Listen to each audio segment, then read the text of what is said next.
Insert poem. It's been 6 years since the Great Battle. Um, do you want to do the recap? Yeah, I'll leave Lorvir to you. But meanwhile, Okay. Tyleaf has taken over as the Archdruid for the entirety. So he's traveling basically around the entire continent, uh, to back and forth between the Life Tree, visiting Lorvir, visiting High Elves and then the Druids in the Elder Grove, and all of that jazz. So he's basically a, a druid. He's nomadic. He visits everywhere, and he's traveling. Calcifer and Mokot have gone back south to the desert city Mazarod, where Calcifer has taken the rightful throne as Sultan. Sultan. That's the Yeah. word, yeah. As rightful Sultan, and he has Mokot as his vizier. That's the proper word, right? I wanted to say his Jafar, but Mokot's not like that. Jafar. His No, Jafar. Jafar is an asshole. Uh, Yeah, yeah. Yeah. and Loravir. Loravir marries Edmund. Yeah. High five myself. Um, and she lives. Or no, she goes back. Nope, she lives in Torstown. I Why? should keep track of my own character. Yeah, so she lives in Torstown now with Edmund. Yeah. Yes, and Edmund is now in the running to be the next leader of the Redlands because there's an election going. Because it isn't a king, it's a Lord Protector. They have elections and votes uh, and Yeah. yeah, stuff. Obviously, influential families probably have a Yeah, little higher up, but so he's basically candidate number one for the spot. There's a very small chance that he'll lose. It's just yeah, he's been it's at that bred it's for yeah this for it's this. at that Yeah. point. Um, so introducing our characters for the second arc. Mm-hmm. Oh Lord. Oh, Oh Lord. You want to go through it? sure, yeah. Yeah. So do you actually no? You should introduce your little band of misfits there. Right, right. So we pick up the story in a desert, the Mazara Desert, with three friends, basically traveling from the port city to the capital city of Mazarat. So they have to cross this desert. It's a very caravan paths use it. There are markers along the way, but it's very easy to get lost and sandstorms happen. First and foremost, we have the very charismatic, very loud, very naive Wesley Walker. And he is Very Flynn a Rider-esque. very Flynn Rider-esque, yes, a Wesley Walker. He is a human archer. And we have. Oh, where is she? Hatlin Fairn, Is it Hadlet Fair? hmm? The Uh, human. She's a no, no, cleric. no. She's not human. She's a halfling. No, Did she she change? wanted to be a halfling, Right. but then she Okay. was a human because she's like hella tall. She's like Brienne of Tarth tall. Right, right. So And yeah, the human cleric. And we have Rue, which is a very, I want to say, very fox-like. he's a fox. He's a Like fox. he's He's literally a he's fox. well, no, he's a He's part human. fox. Yes, he's a kitsune, which is off race of Pathfinder. I went a little outside the norm on this one. So he does have a tail, and And cute little ears. and the ears and all that. He's a furry's wet dream, I guess if you want to say that. I'm It's just so being I'm true. just being honest. I'm just It's being so honest. true. Wait, That's right. I have picture. I have picture. You have picture. Wherever the hell it is. Keep going. I'll Yeah. find it. So and they are traveling through this desert towards Bazarat.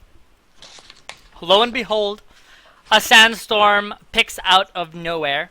Hatlin and Rue get separated from Wes, and they end up hunkering down to try to wait it out, but falling very sleepy.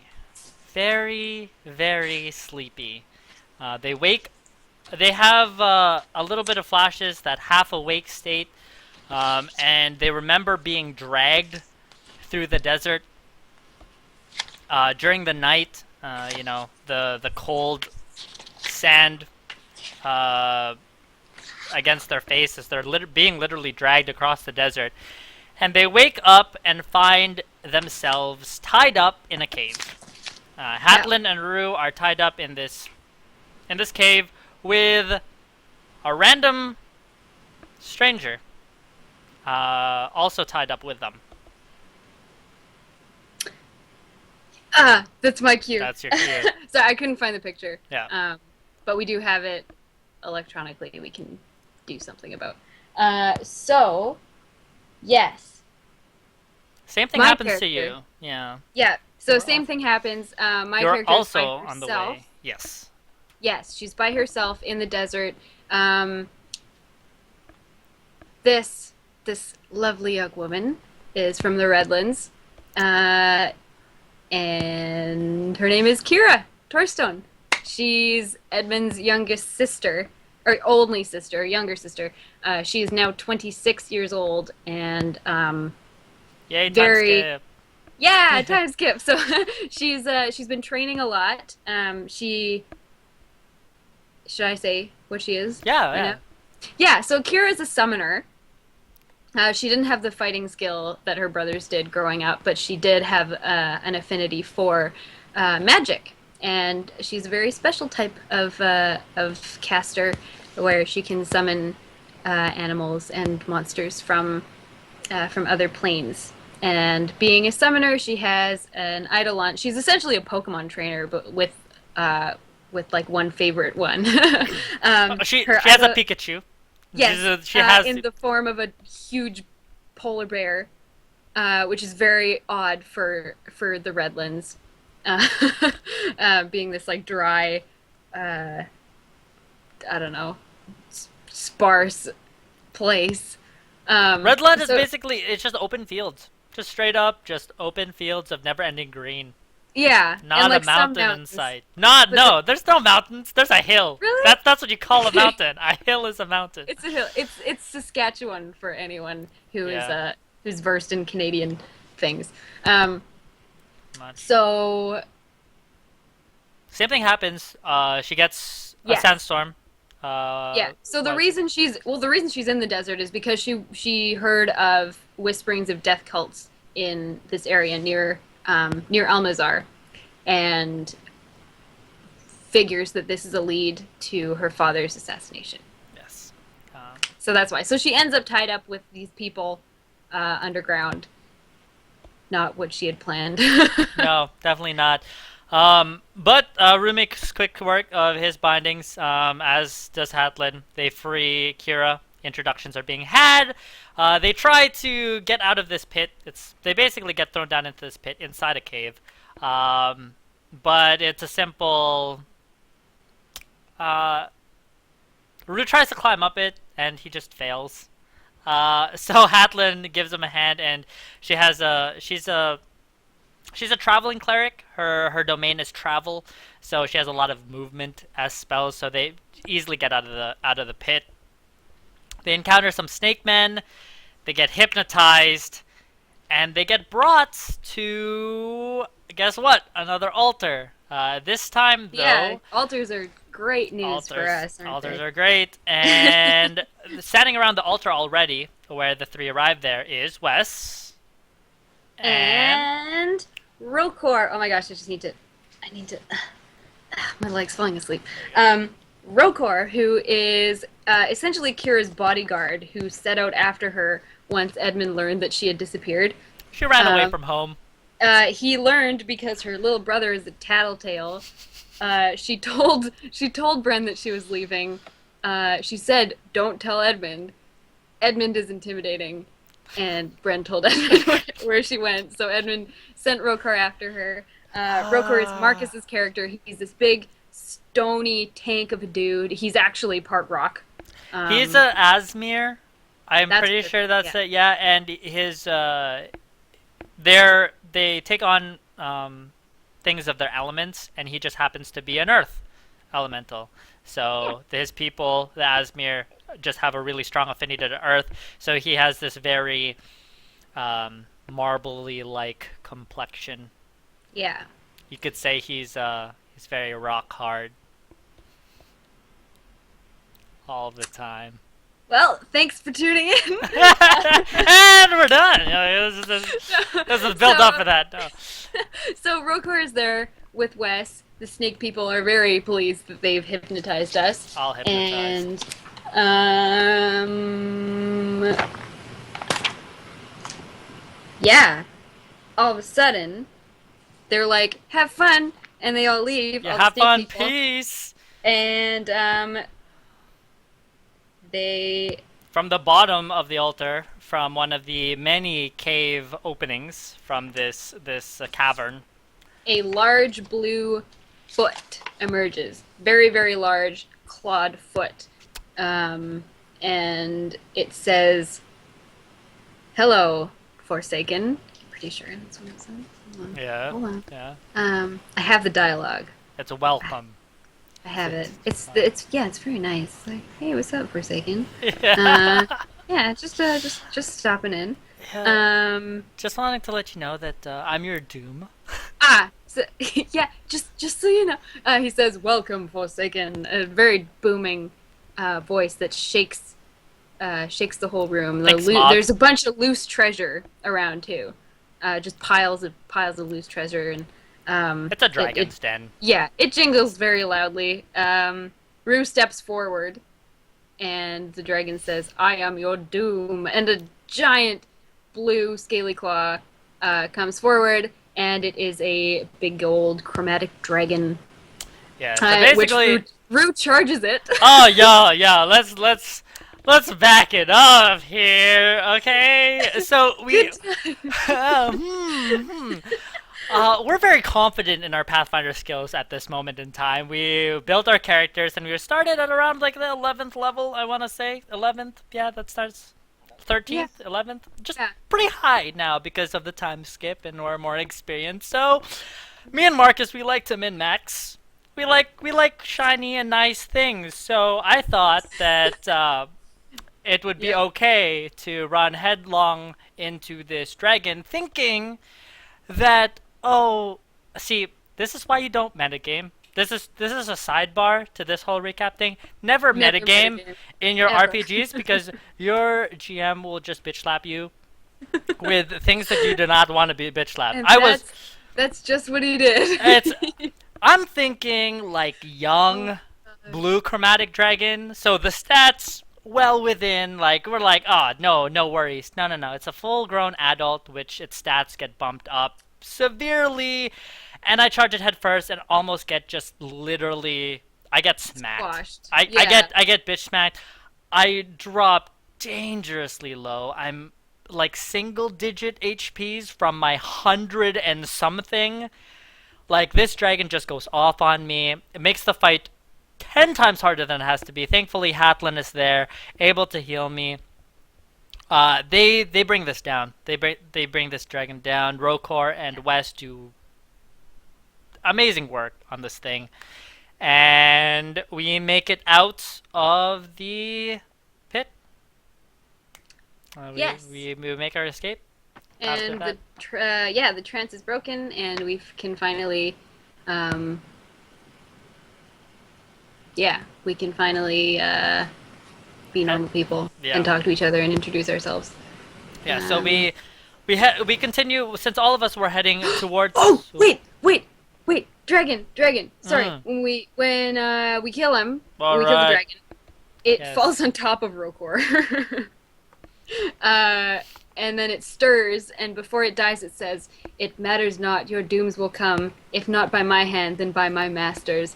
The taxis will," and then he dies. The taxis will no, and Wes doesn't let him finish. Oh I was yeah, gonna let Wes you killed finish, but Wes just like shut up, and then just pew pew because we don't care at that moment. We don't care. So, since all of us were heading to Maserat in the first place, we continue our journey there. Some spirit ends up fucking with us, and It's called the South Wind.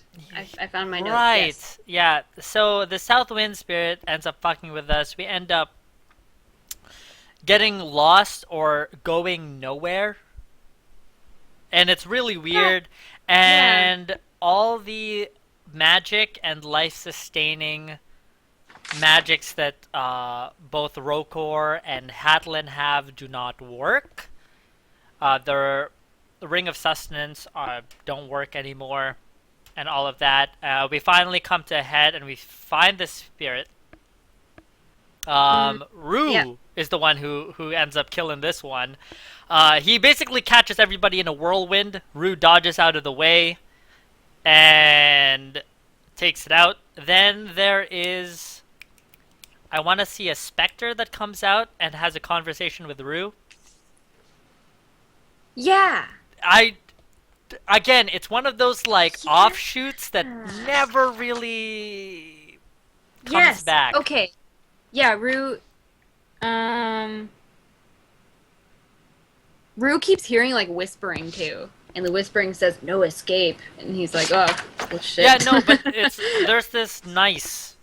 there's this woman figure that appears after the whole fight with the southern wind, Yeah. and she gives him some mystical shihab or gibberish or something about Yeah. not, this. Yeah, she basically does some foreshadowing and says that she really can't help, but just to be prepared.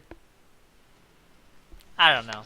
It's not important. It never comes up again, so we can move on. Yeah. So we enter Mazarad, which, lo and behold, Cal is the Sultan, along with Mokat. Akira name drops the Torstone name, and Yeah. And they are. Masai's like, oh yeah, your brother, he's a dick. I hate him. But you're pretty cool, so come on in. No, Mokat. Yeah. So they end up staying with Mokat. Yeah, Sai has his hands full with the death cults, which is seeming to be a big problem in in his kingdom. Yeah. And While staying in, so Mokat's become this like very powerful sorcerer.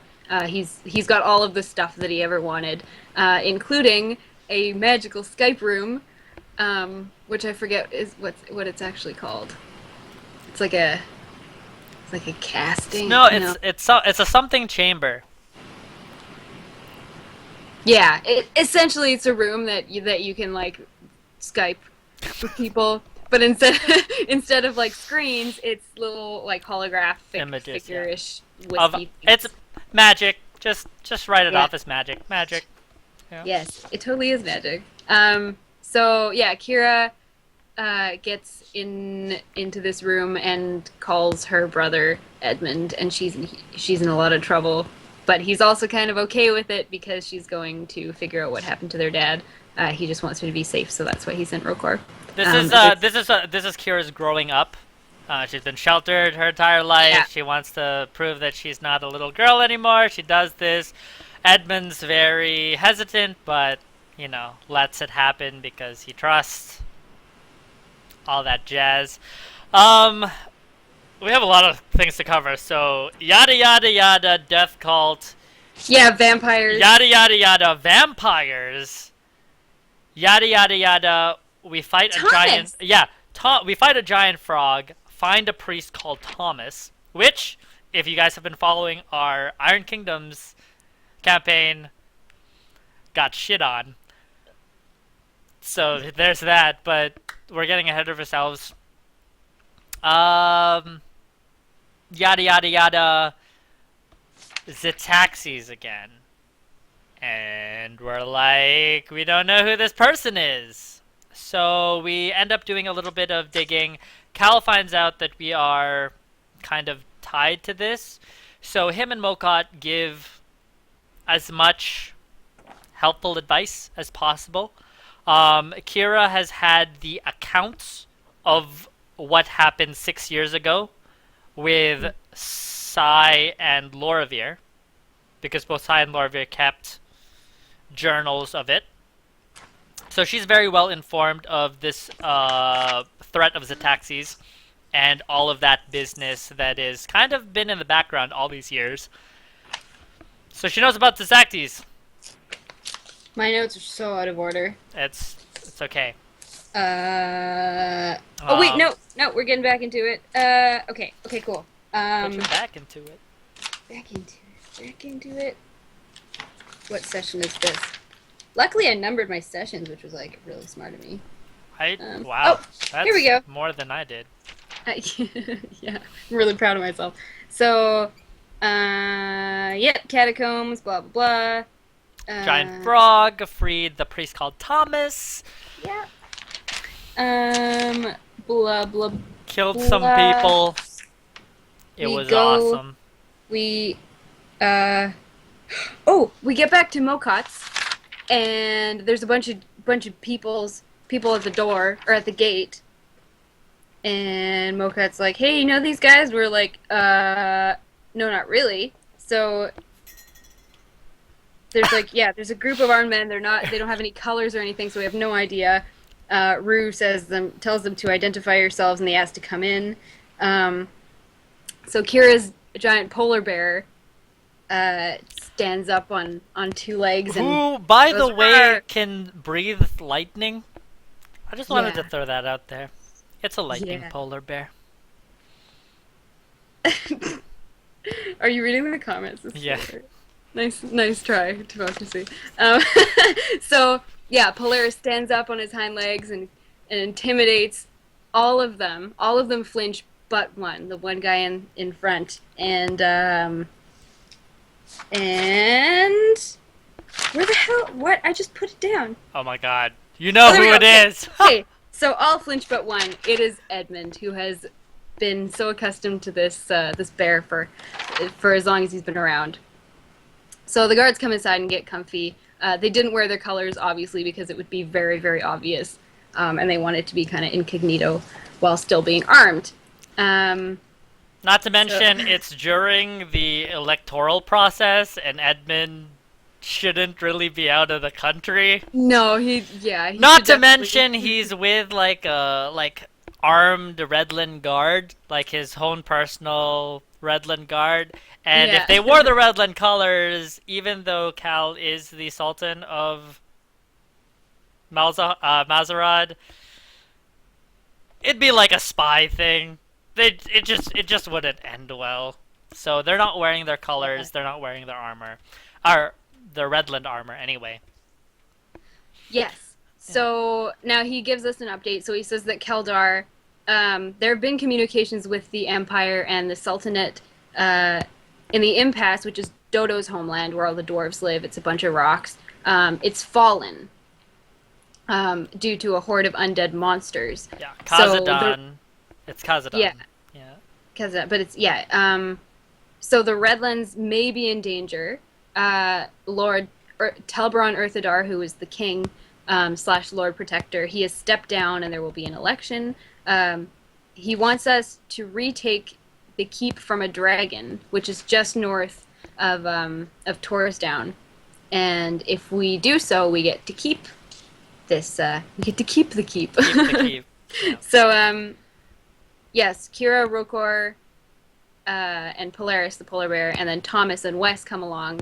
Rue then ditches. Yes, Rue ditches for a lot of reasons. He doesn't with the past that Wes and him have together in the Kaldaran Empire. Yes, Kaldari, yeah. Kaldari Yeah. Empire.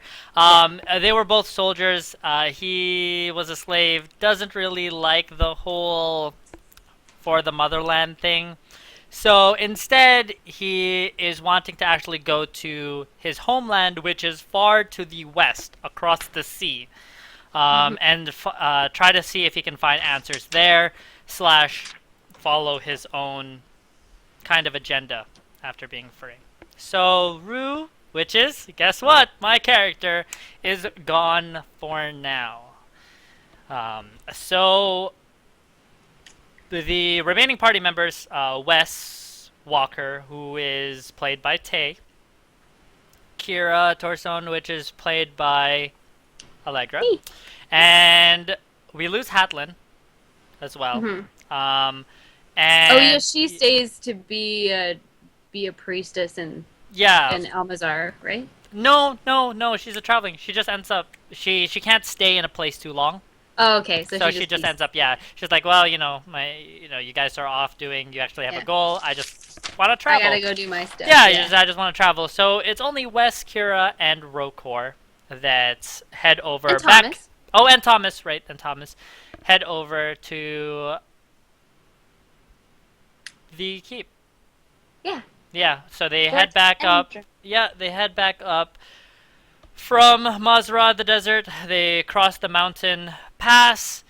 They head back into the Redlands, and they pass by. I want to see the Warden of the East. The Baron. The Baron of the The East Warden. Baron, Well, Elaine Westlook of Hereford. he's the Warden of something too, because He's yeah, he like owns he's more the land than a Baron. Yeah, Warden of the West, I think, of the Redlands or whatever. East. Yeah. East, it's Anyway, not the East, it's the West. Whatever. Agree to disagree. But yeah. it's Well, we'll totally look like, at the map, just and I will say I told you so. Regardless, it's he's my a very dude. important. Yeah, he's a My very homeland. important. Yeah. He's a very important person, and again, this is going to be the entry point, and the keep is located on his lands. Uh, so basically, if there was going to be an attacking force, it would have to pass by this keep in order to enter the Redlands, because it is basically the gateway to into the Redlands. So the party ends up visiting him just to touch base, make sure preparations are complete to take care of this dragon problem that they're having. Yeah. But when they enter, do you want to go into detail about this of how you guys meet? I'm not there, The so vineyard? technically, yes, yeah. If you want Yeah, to, so when they're entering these fields that are leading up to the fort. So okay, the reason they're taking the keep is because it's basically the gateway from the east to the west. So the undead horde will be going through this area. no. So if we take possession of it, then we can save the Redlands, essentially, or just keep an eye out, and just give them a heads up. So we're going through these fields. It's beautiful, acres and acres of vineyards, and we come across uh, a guy in the vineyard, um, and we're like, "Hey, we're looking for the Baron." And he's like, "Oh, you're looking for the Baron, eh?" Very, very playful, and then he kind of like screws with us for a bit. So He he's does. like, "Yeah, I'll take you to the Baron." So he leads us up into the castle. Takes off his like working gloves and kind of brushes himself off and goes and sits in the throne.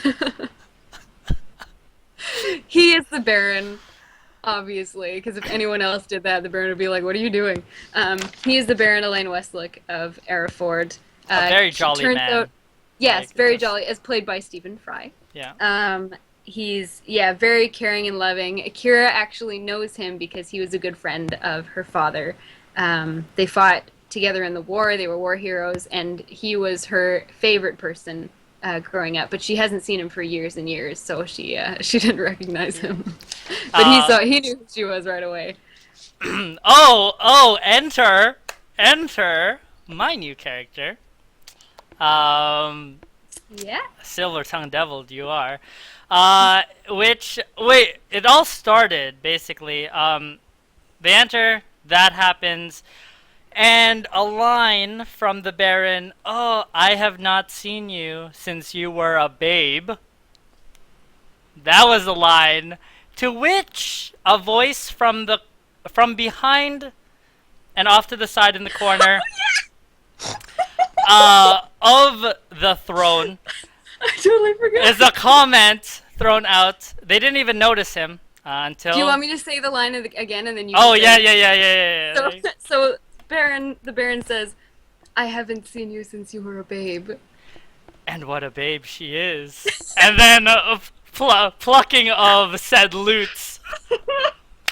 So, Oh my so god. enter Grim. He is my new character. He's a bard. Very, very famous bard.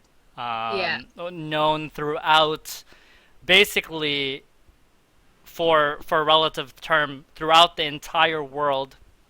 Um, he has played for gods. He has been asked to play in Elysium, which is the plane of undead warriors who have died heroic deaths in glory. So, even like higher up beings have noticed his talent and asked for him to play. So he's very charming. That's just it. He's very silver tongued, very people person. I don't even know what he's grim. That's it. He's just grim. So Yeah. they So they he's introduced. actually he No. actually knows Kira, or has met her before Yep, because he played at her younger brother's coming of age party. that is true. Um, But yes. obviously, no real relation there. Um, Grim. Then I want to say he offers to show the party around the town because there is Yes. a festival happen, the Harvest Festival. Yeah. The Harvest Festival. So the party decides that, hey, if they're going to try to take down a dragon, they might as well enjoy the festival first to make sure all their preparations are complete, aka drink the shit out of everything, because it might be hashtag YOLO, and they might die after taking on this dragon. Yeah. So they basically festival happens. It's wonderful. Um, Until yeah. three small flame drakes fly overhead, and one big one. Three small ones and one big one. Yeah. Um, which we have to deal with. Yeah.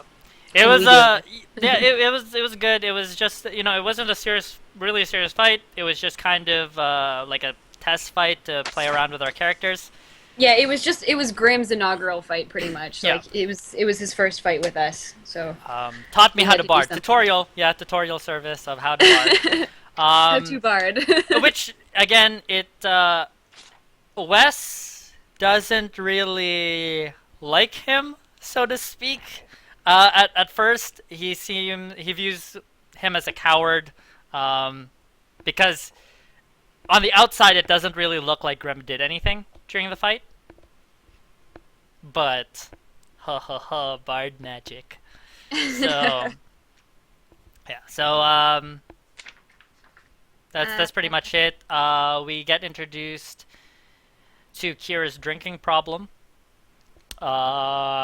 And also the Kira gets white girl wasted, and white Thomas passes out. white They girl. she doesn't really outdrink him, but they just outdrink themselves. Yeah. Like Thomas and Kira get wasted. Um, and then Rhea, the Baron's daughter, does this ceremonial spear dance for the gods, and Grim is taken by her performance. Just a little bit. Just a little bit. He. Grim goes like, boy, oy, oy. Whoa, whoa, whoa, She's whoa, whoa! so cool, and she's so Wow. pretty. And yeah, Which that's I can finally go. Let's see. Let's see if I can finally have a romantic yeah, thing. because you Because definitely. we were talking about that. We were talking Oh, about yeah. that, and now that we're back to Pathfinder, that can finally be a thing. Anyway, off track. So preparations are now complete. Yes. They're going for the dragon. I don't know. Grim volunteer. I feel like You forget what happens? yes. have- Okay, have- you have it. Go for So, it. yeah, so we go to the keep, we teleport into the first floor. No, of no, the- no, no, no, no, no. How did Grim follow you guys? How did Grim join up with you guys? Because wait, yes, Grim decides to go with you because he is a bard, so he wants he He wants writes a song. story. Yeah, he wants to score. Like he wants a song. He basically wants a song. Whatever. I'm just hey. He wants a song about it. He's under the guise of, well, you guys are going to be famous adventurers. You guys, are off to do this thing. If you pull it off, there needs to be a song about it. He Yeah, wants to be, since he's a all-star, rock star, whatever. He wants to obviously have the first song for it. absolutely. So, yes. So then we head to the keep Yes. once he agrees to come with us. And Grim walks through the front gates. And it's just Grim. And he transforms into a young boy, the blacksmith's son.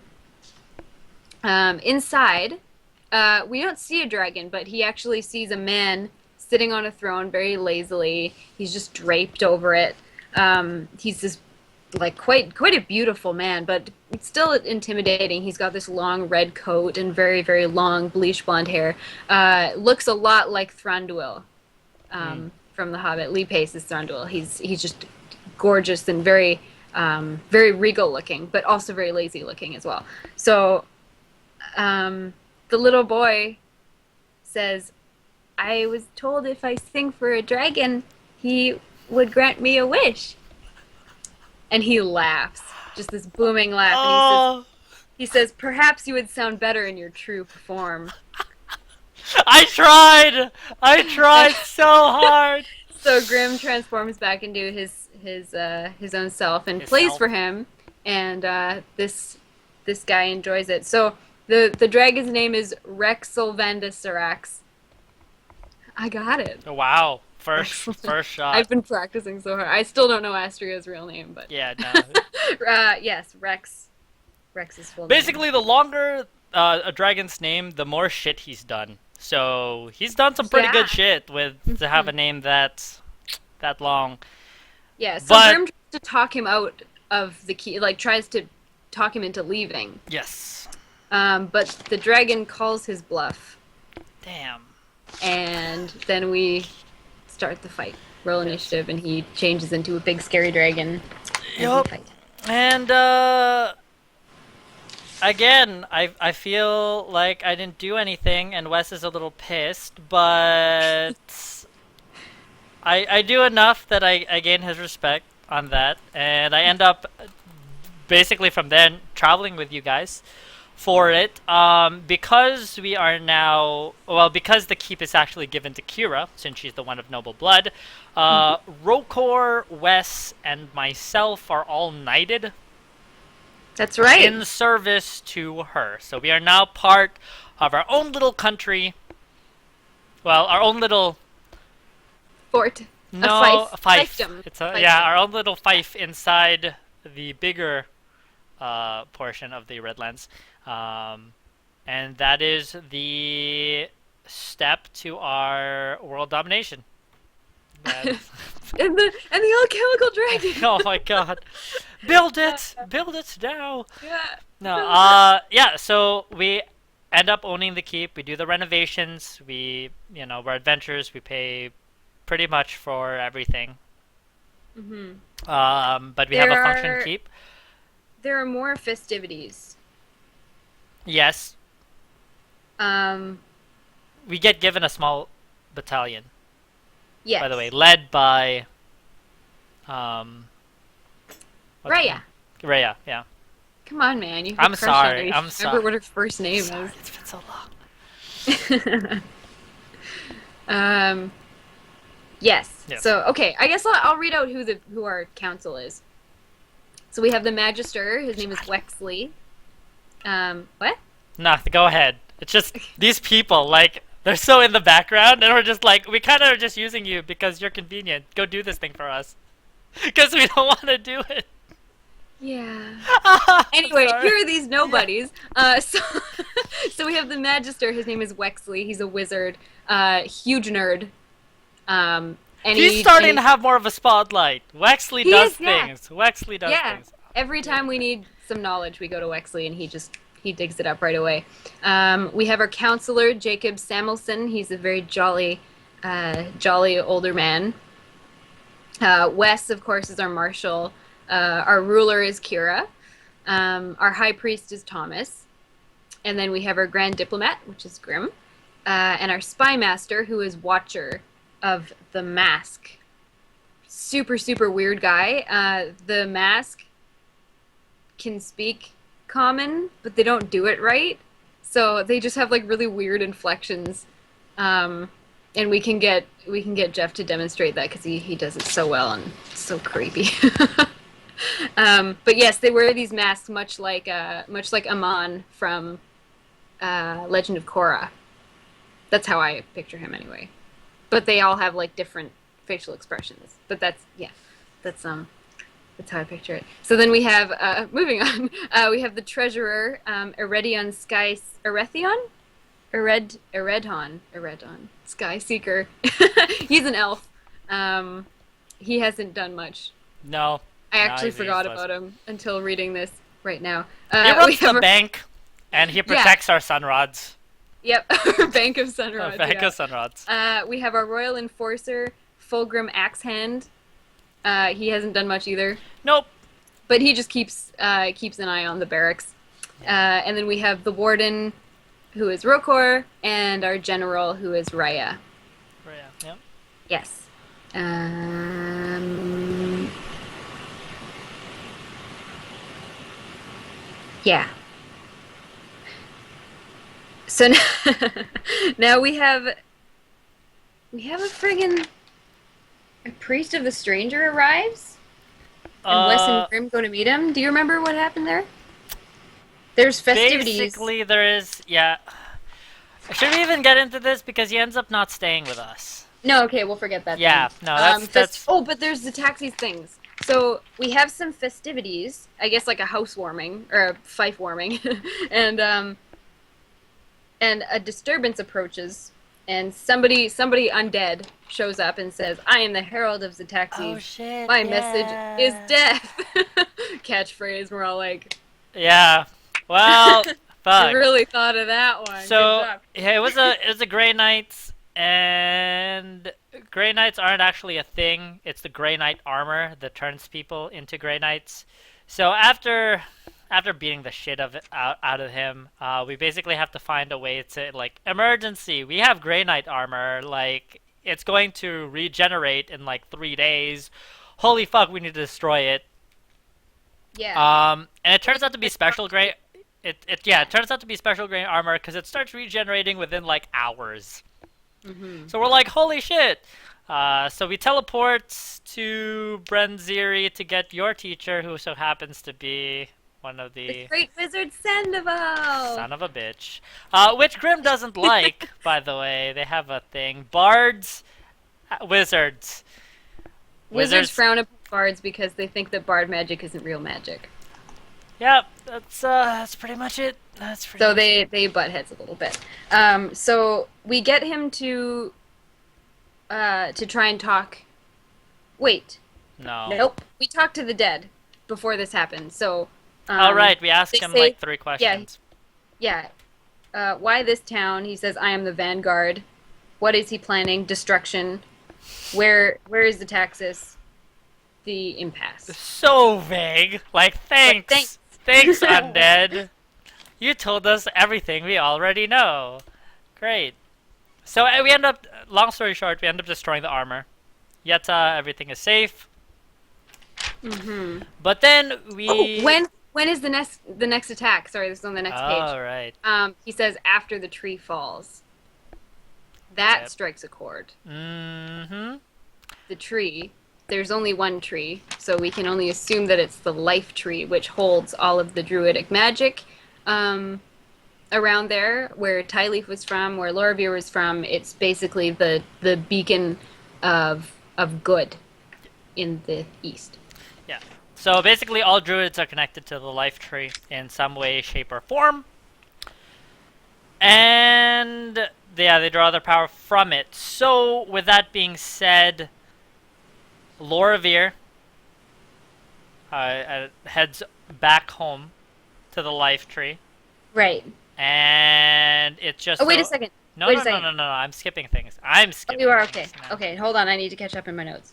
I think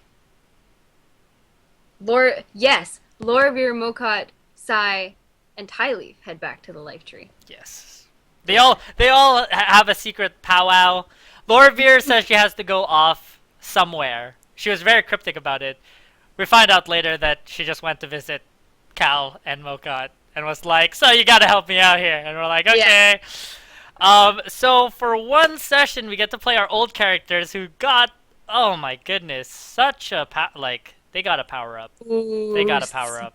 They, Boost. Like we ended the campaign with them at level 9 and started at like level 16. yeah, Like, it was pretty great. yes. It was pretty great. We did everything. It was kind of like our fantasy for those characters. Yeah. So we end up going to the life tree, playing our old characters. So Lorvir, Mokat, uh, Cal are all back, Hmm. along with Tyleaf, who meets us there. Even Dodo shows up for this fight. As you guessed it, the life tree gets attacked by the undead horde that totally wiped out all the dwarves Oh, in yeah. Kazadun. Oh, yeah. So there are refugees from that battle seeking refuge in the life tree. A couple of humans, a handful of dwarves that made it out alive. Um, the wood elves are there as well. Yada yada yada. Epic fight comes out. Zataxi shows himself. Do you have the notes written for this? I'm a Is it bit taxis? fuzzy. That fight in the life tree. I have. Wait. Okay. I have it written in novel form. Oh God. So let me just find it. um. But basically, the life tree is there. Oh, oh, sorry, I found it. Okay. I also found your dream. Oh shit. You want Oh me to read the God. dream? Yeah, sure. Oh my Ha! lord. This Okay, isn't. so this ended up being something that just a backstory. We were preparing for this fight. So again, me and Marcus min-maxing our characters because we knew this was going to be an intense fight, and Jeff wasn't. He was going to use all decade of knowledge to his disposal to try to kick our ass on this one. So it was on the brain, and this was a legitimate dream I had that I wrote on our Facebook wall, and it just ended up being canon afterwards. Yeah. So this is mixed. This is mostly Martin's dream, but it's mixed with a little bit of Jeff's stuff too. Yep. So the party stood before the undead horde. Thousands of walking corpses approached them. Tyleaf, Cyrus, Tyleaf's wolf, and Sai fended them off in close range, while bolts of electricity and hails of arrows flew overhead. Roots burst from the ground as Tyleaf sent scores of undead flying. Zataxi stood on a mound overlooking his army as he reinforces them against the living, shooting black lightning every now and then. Smoke curled up from Ankarak, Lorovir's special bow, from her arrows as they scorched his robes. He looked haggard as if he were weakening. The battle slowly took its toll on the living, many collapsing from exhaustion, others falling under the swords of the undead. A dark bolt headed for Tyleaf, but his wolf leapt through the air, taking the bolt. He fell to the ground with a loud thud, letting out one last yelp. Tears rolled down Tyleaf's face, but he kept fighting. Clear a path, Sai yelled. Lorivir released multiple arrows while Mokat sent arcs of lightning leaping from corpse to corpse. Sai charged Zataxis, unleashing everything he had. Zataxis staggered. We've got him, Sai thought, about to deal a finishing blow. Zataxis reached out and thrust his bony hand into Sai's chest. Life began to rapidly drain from Sai's body. With his final breath, Sai turned to his three companions. Do it, Mokat. Mokat wrapped his arm around Lorovir's waist, while Tyleaf held on to Mokat's robes. Lorivir reached out to Sai in desperation, and as their eyes locked, she cried out to him. Lightning struck the three, and they vanished. Zataxis leaned in and whispered to Sai, It matters not the time you save. The second king has fallen. Oh shit! Sai jolted awake. Are you all right? Lorivir asked. I'm fine, just a bad dream. Okay, so this is actually, that was just your dream. That wasn't No, Jeff's at all. no. So I wrote because- Jeff's thing after. Yeah. Yeah. because the actual fight happened. Yes. And that was Jeff's thing. Yeah, that was Jeff Thing. So basically, the fight practically played out almost exactly the same way that happened. Sai actually dies in that fight, but Yeah. gets thankfully Dodo is there and he is able to resuscitate him just in the nick of time. With Sai badly wounded because literally he came back from the dead. Yeah. They end up not being able to save the life tree. They are forced to retreat. The party ends up evacuating the life tree with all its refugees and playing basically bodyguard yet again. Unfortunately, in the fight took a lot of casualties. The life tree falls. The druids lose their power. Lorovir's parents die in that fight. Mm-hmm. That was heartbreaking. Yeah, that was awful. And basically, oh my goodness, like this is a monumental thing. All the druids lose their power because the life tree is gone. The wood elves lose their home. Refugees from both Khazad and the life tree, so wood elves, dwarves, gnomes, all the druids are being refugeed in, guess where? Fort Endrin. So Fort Endrin is basically now a hub of refugees from all these fighting that's happened in the east. Mm-hmm. Uh, After that, Loravir, Cal, and Mokot end up going their separate ways. They failed, so Mokot and Cal are then in the process of raising an army to help down in Mazrad. But Mazrad hasn't been to war in forever. Politics are getting tied up there. Cal is trying to convince the council to help fund this army. So he has his hands tied there. Torsdown, Lorvir is trying to get Edmund to help as well, but he has the election, so he can't really do anything until the election is happening. Since he's only the, I want to say Baron? Edmund? Yeah, He's of the Torsdown. Duke. Duke. He's the Duke, yeah. Duke of Torsdown. So until he gets to be Lord Protector and command all of the Redlands, he can't really provide any help. Meanwhile, Grim, since he's the diplomat, sorry, of Fort Andron, has Yeah. been sending letters everywhere to request aid. Cue in, Ragnar in the north, the High Elves, etc., etc. Fortunately, with very minimal responses back, because Mm-hmm. turns out everybody is having their own undead problem at the moment.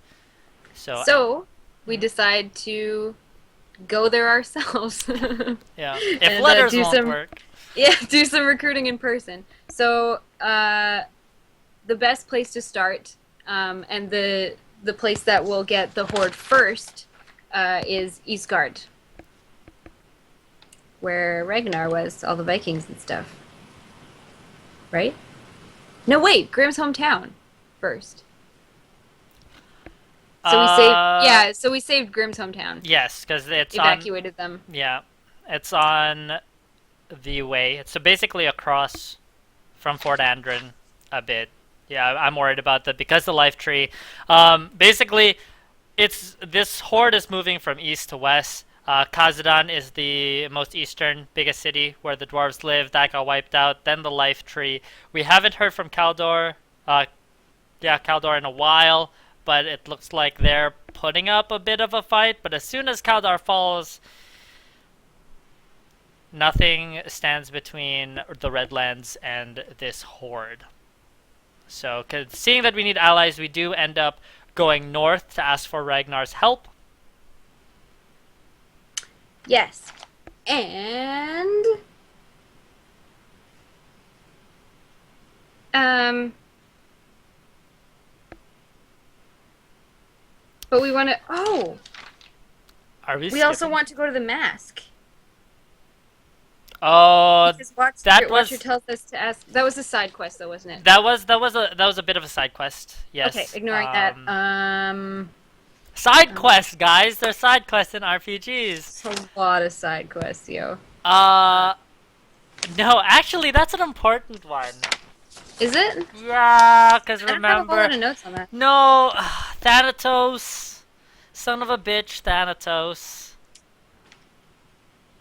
Oh was a yeah, that is thing. really important. But it's okay. Okay. So basically, we go up north, and Watcher says one of our guys is like, we need. How does it end up? The orb, the we end up finding out what the Eye of Ashes is actually supposed to be, Yeah.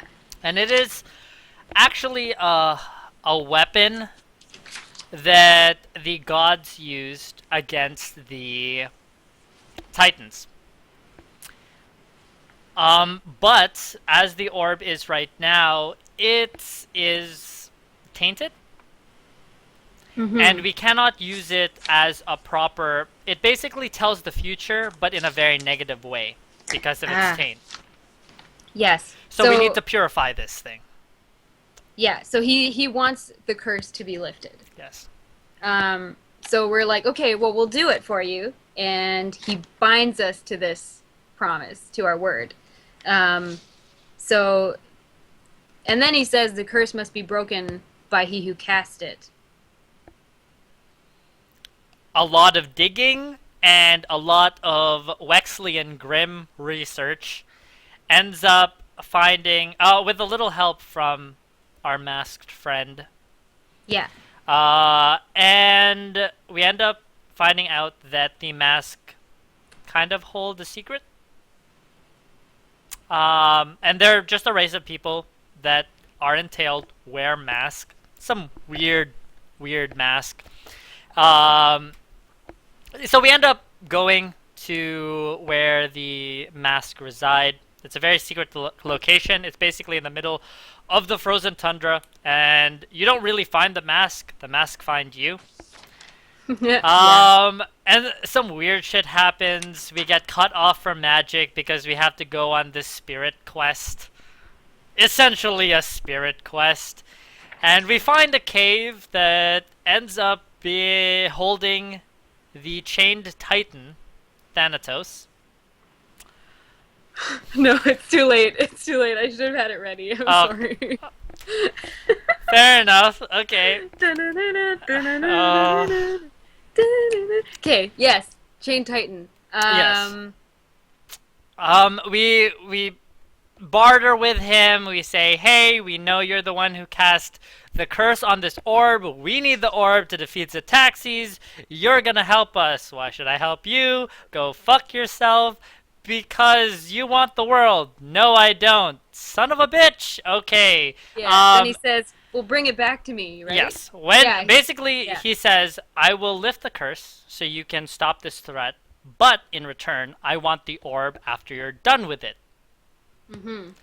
Probably a bad idea, but what choice do we We're have? like, sure. So we get a jar, or he picks up a jar, which is like a vial to him. Yep. Um, Fills it puts with his his blood. finger on the side of the chair that he's chained to, and fills it with his own blood. And he says, "Submerge the orb in this blood, and the curse will be lifted." Yes. But in order to make sure we don't run away and keep our promise, he cast a very powerful Geas on us.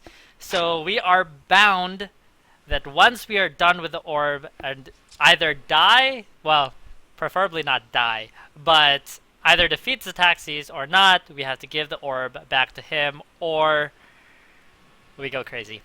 Yep. Um, As we are leaving, there's this big old elevator in there. As we're leaving the cave via elevator, all we can hear is his laughter, his hysterical, mocking laughter. yeah. And there's no Again, turning again, back. gods use this to kill the to kill off and defeat the Titans, and now the Titan will get it. The only living Titan will get it. So with that side quest done, we submerge the orb. We go back to Fort Andron. A lot of teleporting now. Man, Hmm. it's And the pretty. refugees from the Life Tree have finally arrived Yep. by the time back.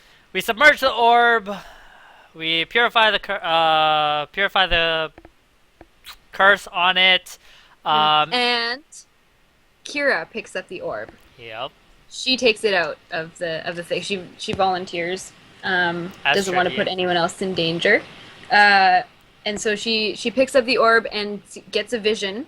She sees a clawed hand of a white dragon holding a cylinder which is etched with runes, not ruins, with runes. And there's a jungle type background, and there's a great temple in the vision, and that's all she sees. So she sets it down, and they find out that these are temples in Alokir, which is just south. It's the southernmost part of the continent, right? Redlands, Yeah. Mazarad, Alakir.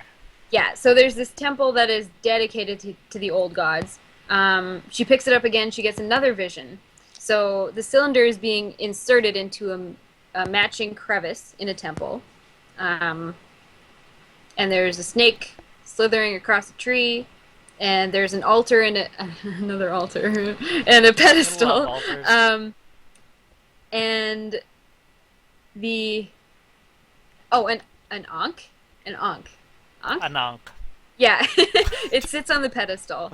Um, and like here's kind of verse. So she sort of recites what words were spoken, or what the runes were. She kind of draws them out, and Mokot translates it into ancient Eastgardian, and it says, "What what is dead can never die, but can be sent away." So we're like, well, we gotta go destroy this thing. It's Zetaxi's phylactery. We don't know that yet, but yes, it is. But that is what it is. It Yeah. is. As It is. player characters, or as players, we know. Horcrux. Yeah. Horcruxes. Horcruxes, Yeah. yeah. So we finally get a goal to defeat, or to find a way to defeat Zetaxis, and it is to destroy his Horcrux, so to speak, because he is a lich, so that is the undead. He can't really die; he'll just come back to life. So we call up an old friend that you guys might have remembered, the captain of the Wave Raker, to take us to Alakir. And we head over there, find the temple. We have the three Stooges as our guide. They're brothers. They're pretty cool. We find the temple. We find Snake Men yet again. Fuck Snake Men. And we enter the temple. And this is the Temple of Past? Past. Yes, this is the past. The past. Past, Yes. yes. So this is the Temple of the Past. There's a lot of like ghostly images, almost kind of like holographic memories. And we find out that these are Zetax's memories of the past. So before he was a lich, there's a person like Iron Man's Jarvis that meets us. Yeah. And we get to talk with the hologram or the figment of memory. We end up destroying the Ankh. Mm-hmm. The Ankh. The Yes. Ankh. Yeah, the Ankh.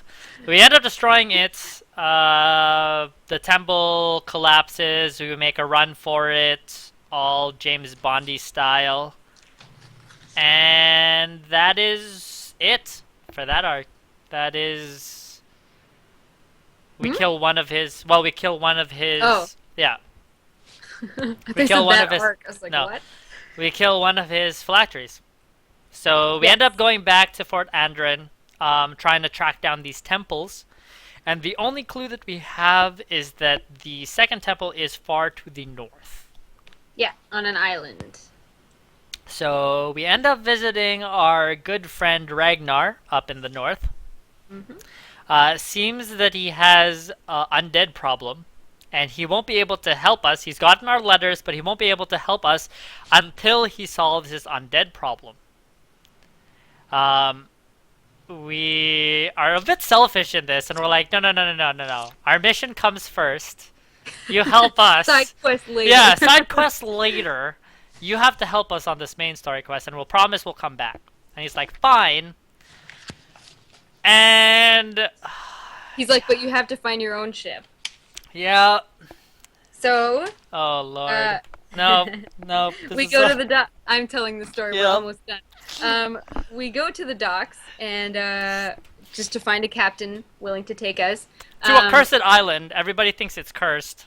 Yeah, the only person willing to take us is Lady Isabel Waincroft. Lady, because she's essentially a pirate. Um, Captain's the trading vessel. She's a pirate. The Siren's Call. So Grim doesn't really like using his charm to get what he wants. He doesn't even though like his popularity. Yeah. He's very low key and he's very up like he's a very people's person. He gets Yeah. like he does concerts for free for just like regular townsfolk, even though he could, be doing stuff grandeur. So he's not He's the guy that douchey. plays at coffee shops instead of getting a record label.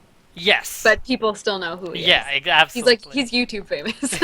YouTube famous. There you go. Yeah. So he kind of like charms her and name drops, and She knows him. she knows and gives us a ride and gives him a ride too. Uh, Nice, classy. I like it. yeah, Like it. she totally does. They totally bang. It's awesome. Um, classy, right? So, uh, they won't take us all the way to the island, so we take a dinghy from the ship. We're hit by a big wave and we almost die. Or Kira and Thomas almost die. Straight up. Like Yeah. out of But all the things that have possibly could have killed us, you guys almost just straight up it's drowned. water. Yeah. Should have just straight up drowned. Yeah. So Wes jumps in and saves Kira. Grim jumps in and saves Thomas, and everybody lives. It's great. Rokor doesn't do anything because he would sink to the bottom if he jumped in. So it's now freezing rain, so we have to find shelter, and we find a cavern. We go into the cavern. Yeah. And And it just so happens that this cavern is exactly what we're looking for. Yeah. it's definitely been carved out by dwarves. It's been made by dwarves. It's not nature's thing. And we end up finding some dwarves, but they're not your ordinary dwarves. They're Drugar, They're so they're dark ugly. dwarves. Yes. Well, they're not. That's racist. That's racist. No, it's not. They're just They're dark yeah. dwarves. They're Drugar. They're less jolly than regular dwarves. They're pretty mean. I wasn't there for this fight, but there's a fight that happens. Apparently, Wes kicks ass. Wes kicked major like pentakill ass. Yeah. It was great. It was so great. So I don't have a lot of yeah. notes for this because it was mostly combat. I have a big list of loot. They did well if they have a lot of loot. Yeah. So. There was a mausoleum. They finally reached the bottom, right? They finally reached the bottom. Yeah, so it looks like that the dark dwarves were desecrating the remains and probably trying to raise the dead. Because evil. Because evil. So yeah, we're exploring the rooms and we find a gem in the hammer of a statue and we touch it and the room rotates kind of like the staircases in Harry Potter and we're able to progress through the cavern. Mm-hmm. We find Mural. another Big mural. Well, yeah. carved mural, Yeah. which dictates the story of Thanatos. Again, Thanatos again. So while they're walking down this massive carved out hallway with giant carvings, stone carvings into the wall that dictate this picture, Grimm retells the story as they're walking. Like, literally think like the Lord of the Rings dwarf halls. Like, these are massive. yeah. This is huge. And yeah. we got, we enter a room and there's puddles everywhere. Yes, lots and lots of pools. A lot of pools. Lots. Water again. A Water. lot of pools. It's very, very magical in there, so Kira and Thomas have to stop detecting magic because they're getting headaches. Um, so every pool they touch shows them a scene from Something. the future. Things that haven't happened yet. It's a timeline. It's a Yeah, timeline. but there's things that haven't happened yet. Yes. So there's a siege of Fort Andron, which obviously hasn't happened. There's Kurgal and Edmund in melee combat. Kurgal falls, and Edmund's about to like finish him off, and then he throws dirt in Edmund's face and turns the tables, bowls him over, and pulls out a dagger, and that's the end of that. Yeah.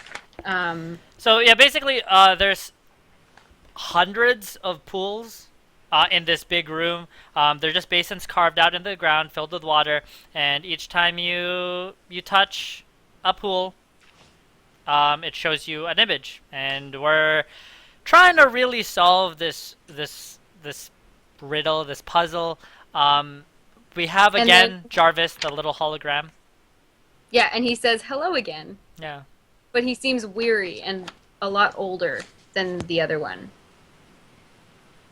Uh, are you laughing your ass off? Absolutely So- not. Yeah. You would hear Okay. me. Oh yeah, yeah, that's true. So yeah, he says that he's an echo of the taxi's soul, Yeah. which has been stored in each phylactery. So this is the temple of the present, Yes. because it's a present. Yeah. No, it's the future. It's future. Oh yes, it is future. My bad. That's totally my bad. Yeah. This future, because it shows us of future things to come, Yes. and all the stuff that we're seeing in the future are not good things. No, they're terrible things. They're not. They're not good things at all. So we end up wanting to change some of the things. We see one. What was the key? We to beating this puzzle? We just decide not to go, right? Yeah. Jeff we're fucked like- up, okay? Jeff we're fucked like- up on this puzzle. And he admitted it later on because we had absolutely no clue. But basically, we end We're up like, let's touch all the pawns. Yes. Because we're, because we we're were like, so let's touch all the confused. things. Yes. Yeah, we're like, there's got to be like an order that But- that we can touch these in. Yeah. I end up saying that we can't stay here, regardless of if we can't destroy this phylactery. We can't stay here because there's more pressing things. Yeah. And I remember seeing a vision, again, not sure, but we're like, that will never happen. We will not, we will never let that happen. It was Kurgal's. Okay. It was Kurgal's face, roaring, standing on the walls of Brynziri, holding Earthadar's head. And then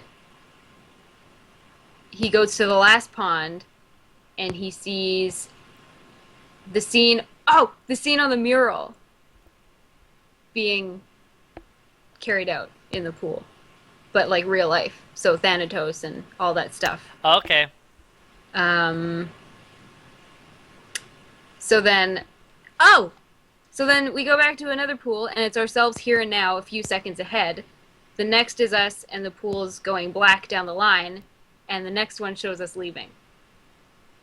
So we leave. And then for some reason, that turns off all the pools. And we somehow magically, we must somehow destroy that phylactery, which, whatever. It was really poorly done, but we end up making it work by just deciding that it wouldn't happen. Yeah. It was really weird. It's just So, yeah, then we left. then we left and and everything destroys, and we get back to Isgard, and everything is on fire. everything's on fire. And there's orcs and undead there. They are outside of the sieging. walls. Yeah, they are sieging the place. We end up making it. Ragnar's like, "Holy shit! I told you, my problem cannot help you." And we're like, "Okay, we promised we'll get this undead problem solved because we want your help." So he's Hmm. like, "Go talk. Go to Go this old guy. go to that creepy old guy who you know touches Ooh, children." ooh, we're getting so close We are to getting the we're end. so close. But he's like, "Go to that old guy who you know touches children, to the temple of the old gods." Creepy, creepy old guy. And he will tell you where to the. He will give you a direction to go, like a Mhm. lead to where this undead problem originates. So we visit the old guy. He's the soothsayer. This, He's guardian soothsayer. there's nothing soothing about this No. guy at all. And basically, long story short, he asked us to give something. The old gods require a sacrifice, something precious to us. Yeah. So Thomas You're gives really going him. Thomas first? That's the first one Oh, I wrote okay, down. okay, okay, okay, okay, okay, Oh my okay, god. okay. Uh, I was gonna leave because them it for gets last. more and more epic. Like Thomas just knew exactly what he was going to give. So Right. Thomas has a necklace, an amulet, a locket. It's He locket. seems very, very pained to see it gone, but he gives it to the guy, and he says, "Yes, this will be perfect," and he puts it away. Um, Kira cuts off her hair and gives it to the guy, and he's like, "No, this won't do," and he gives it back to her, and her hair goes back to the way it was, and he says, "I will take the fondest memory of your father." So she gives it, That and sucks. it's the one fond memory of Kira's father was the one time that he really accepted her, because she was always the like the disappointing child. Like she was never She's the she problem was child yeah, like she because of wasn't as magic.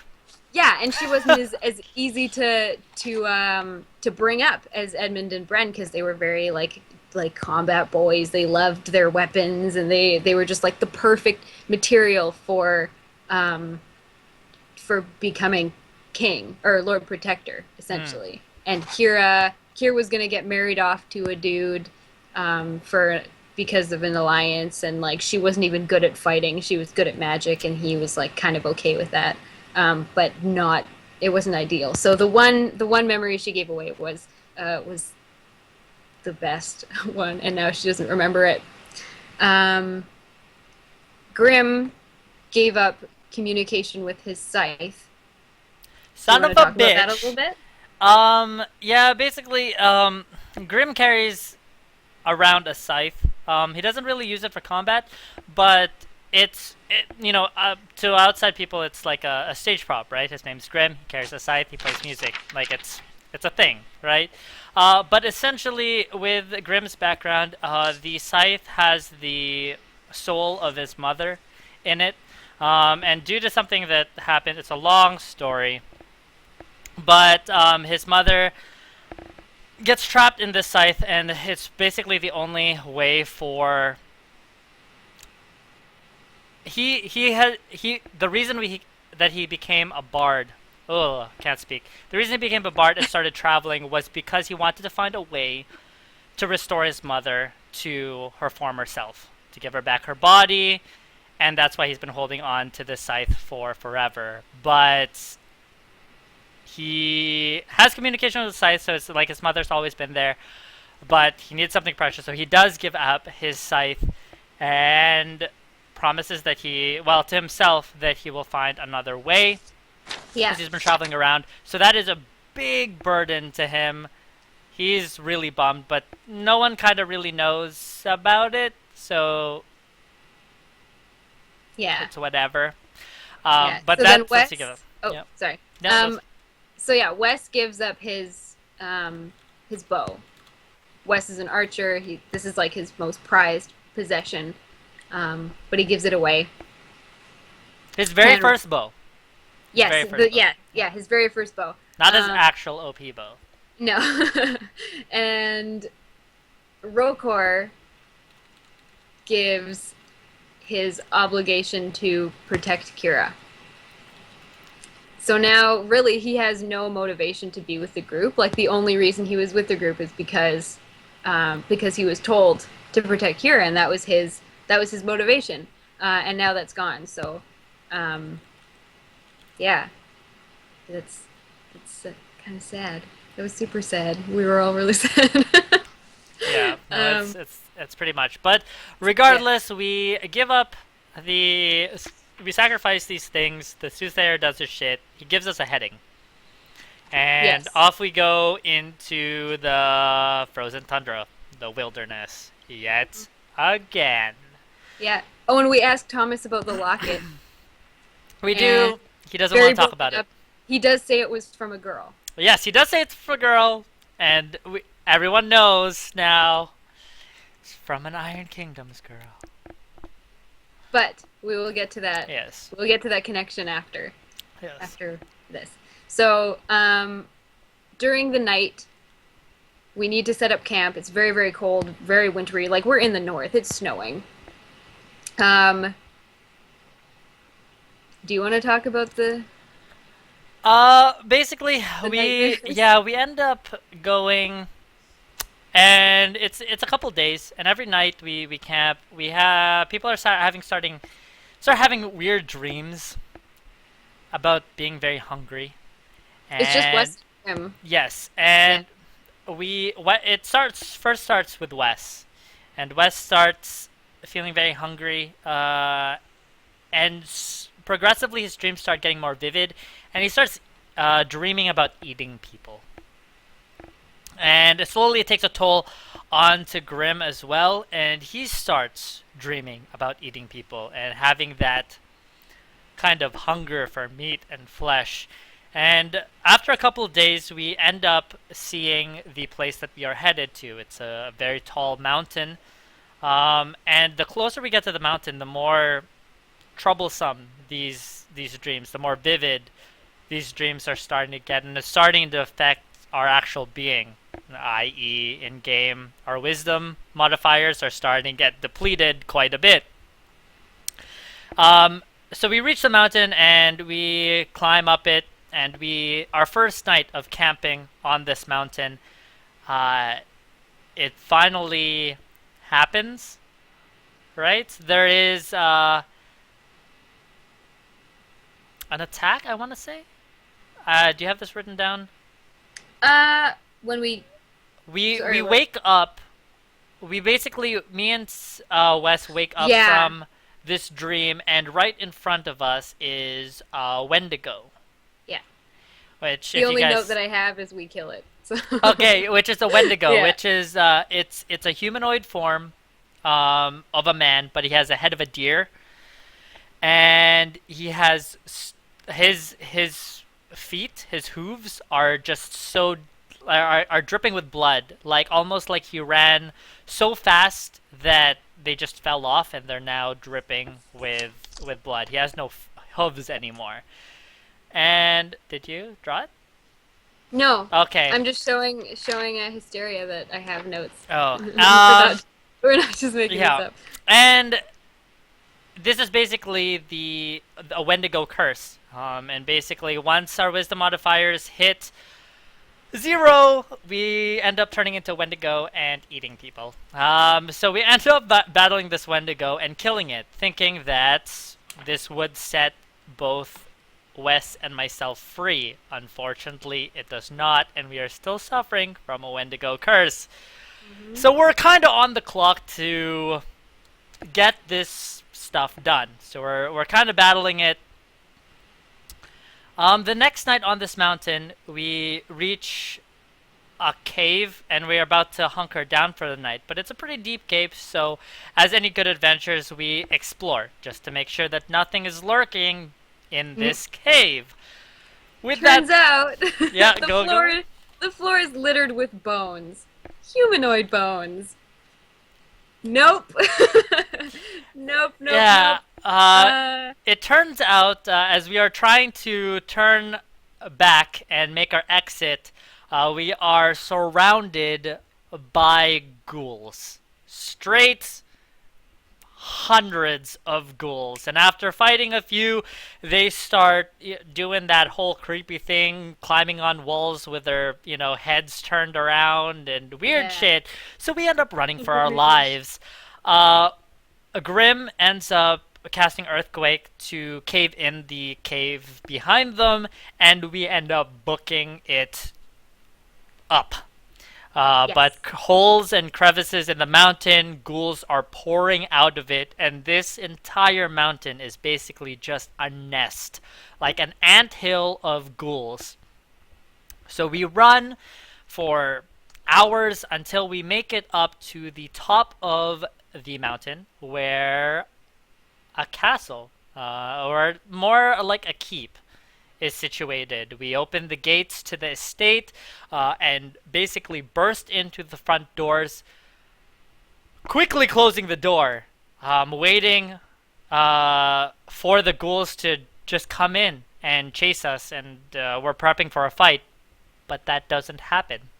And we Um, turn around once the doors are closed, and there's a butler standing in front of us. Black And he Butler. introduces himself as Black Butler, yeah. Introduces himself as Giles. Because I told Jeff not to call him Giles, and he called him Giles. So. Because what's another name? Wilson for a butler? Giles? Alfred. Alfred? There's just that's it. Yeah. um, but yes, the castle looks very well kept. Like it looks like someone lives in it. It's definitely not abandoned, and this guy is there. And he escorts us to the dining room No. for dinner. Yeah, No. yeah. Fashion show. Dun, dun, dun, dun, Oh dun, yeah, I dun, forgot. dun, dun. Yeah, we Yeah. get given clothes and stuff. I don't take it because I'm cool like that, but you get to play dress up. Yeah. Yeah. Um, Yeah. yeah, I do. So yes, we go to dinner once we're all dressed up, and we meet the Duchess Lysandra Hargrave. She's tall and gorgeous and has dark red hair. Super Um, stunning. yeah. She was. She tells us she was born into the castle. Yeah, she has a plethora of Welcomes. servants. Yeah, she Like she's not welcomes us with. alone. Yeah. She welcomes us with really weird like familiarity. Like she's totally okay with us just breaking into her castle. Um, Has a full banquet set for us. All of the yeah. servants are lined up there, made, whatever, serving us hmm food. Like Yeah, as if she was expecting nonchalantly. us. Yeah. Yeah. um, so yeah, she says her parents are long dead. She was born into the castle, and only now she lives here with her servants. So we can't really go anywhere. So she offers to for us to stay for the night, and By the way, she's totally okay with the massive army of ghouls outside in her front lawn. yeah, not That even phased. It's that like, that should have been a thing. Should have been a thing to us. Tuesday. No, no, whatever. So yeah, she does offer to put us up for the night. Her servants lead us to our individual rooms Yeah. that are Which are they're very very far apart. yeah, they're nowhere near each other. They're No. nowhere near each other. So Wes and Thomas are on And the same Kira. floor, and Kira Oh, are all on the same floor. But again, really apart. Rokor and Grim are in a different part of the wing. But after they're situated, Kira and Thomas, or no, whose room do you go to? we Yours, go. right? Wes and Thomas go to your room, Yeah, and then right? Thomas consecrates it. Yes, yes, and they end up sharing a room because they're a little creeped out about the place. Meanwhile, hmm Rokor is by himself, just chilling, like it's no big deal. But Grim is going to take up Lady Lysandra's offer that if you need anything, she will be in her study. So before Grim leaves, he takes a little bit of precaution because something is also not sitting right. So he goes over to Rokar's room and says, hey, I'm going to visit the lady of the house, just because something is not right with me. AKA the ghouls on her lawn that she apparently does not care about. So Grim leaves, and enters Lysandra's study. She is very scantily clad in her nightwear. It's very low cut and a Very, little bit sheer. yes, very alluring. And she leans up against the doorway and just like flirts with him, and he flirts right back because Yeah, he's like, "Yes, this is what I was gonna do." well, yeah, exactly. And please tell me more.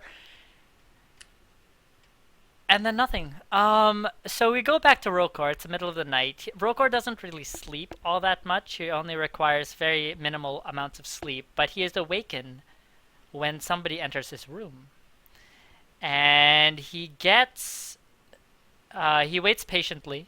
He waits patiently until he sees the outline of one of the maids that resides in this mansion.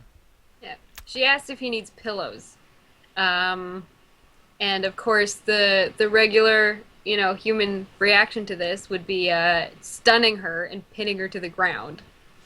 Absolutely. Well, something is a bit off, just because she did come in uninvited and he did lock the door.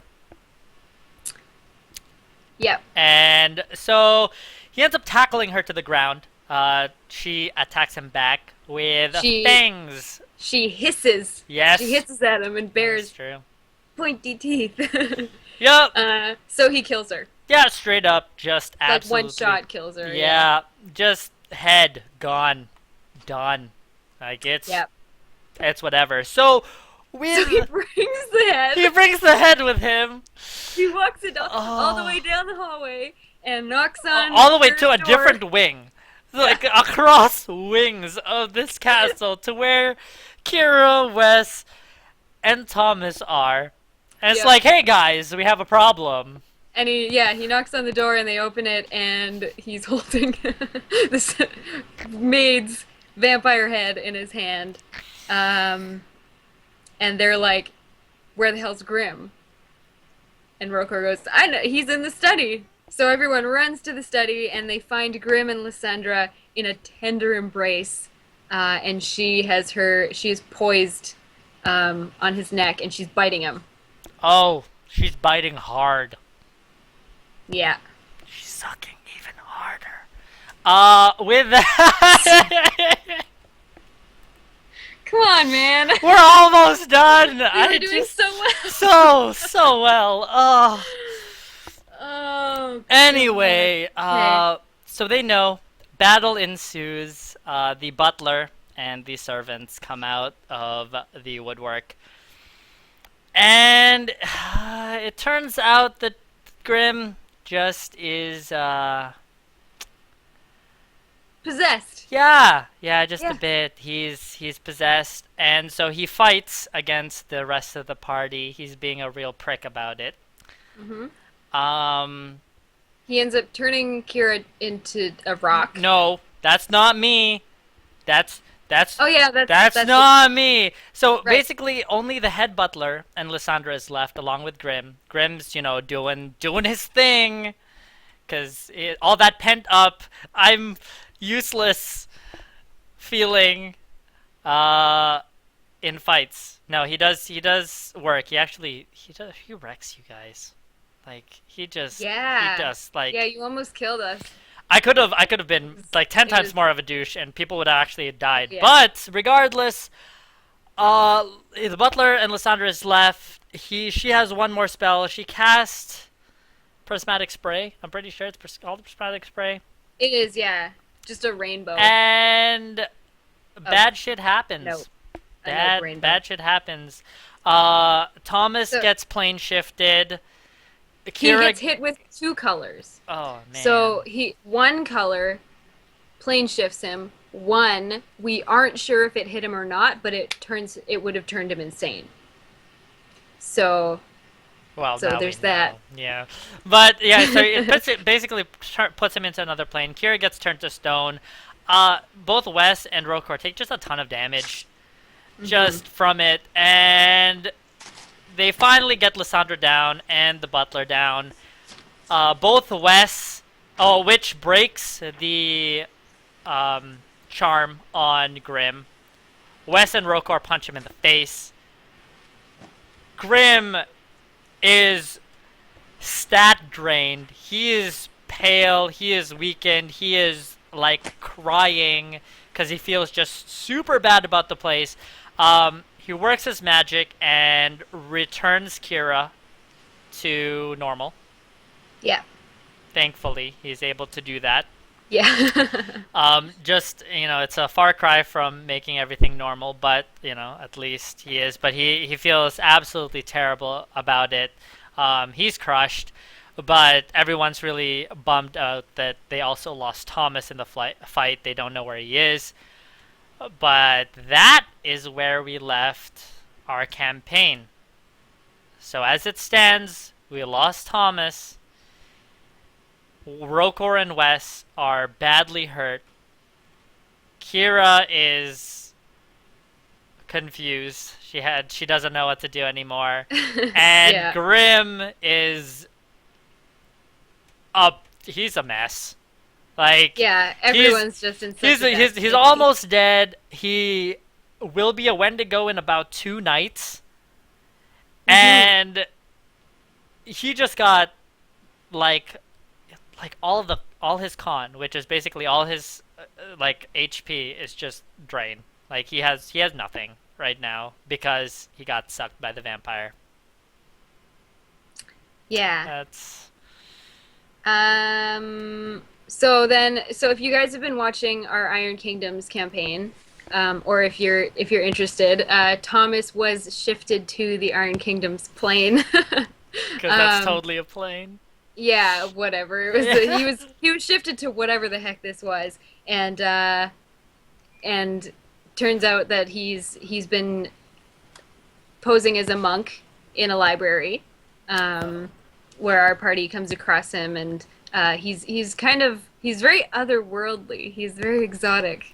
Not the not the type of person that we're used to seeing, and um, yeah. So we And we did Gwen our totally falls for him. yeah. Gwen thought he's a total hunk, so they complete their mission, and as they are leaving, escaping back to Signar through the catacombs, by Thomas being their guide. And their kind of last goodbye, Gwen gives Thomas her photo ID, um, which he cuts out the picture and puts it in a locket. I don't know if he does it there and then, but No, eventually he yeah, does. eventually he And does. gives him a big old smooch on the lips, Big old and he smooch. yeah. And the last thing he says he mutters to himself, "They'll never believe me," as everyone's leaving. Yeah. So that's the tie-in to the Pathfinder story. Thomas's lady love In was yeah, in was Gwen. in Iron Kingdoms. Yeah. Yeah. So we found out if just for like technical reasons, when he gets plane shifted back, he actually doesn't get plane shifted back when we plane shift him back. He's already there, so to speak. It's this whole loop. So he has to relive his life for however many years. So he Yeah. already knows what's gonna happen. So he was prepared actually to eat that Yeah. So now he has spray. to find us again Yeah. somewhere else, and yeah, That's and pretty meet much up. it. Yeah, so with that said, I know this was super impromptu and we were kind of all over the place, but hopefully you get a gist of what is going on. Basically, the group now has to fight the horde of. Well, they have to get back to Fort Andrin and figure out a plan because they still have one temple left and one phylactery left to destroy before they can even face Zetaxes, or else he will just regenerate and come back.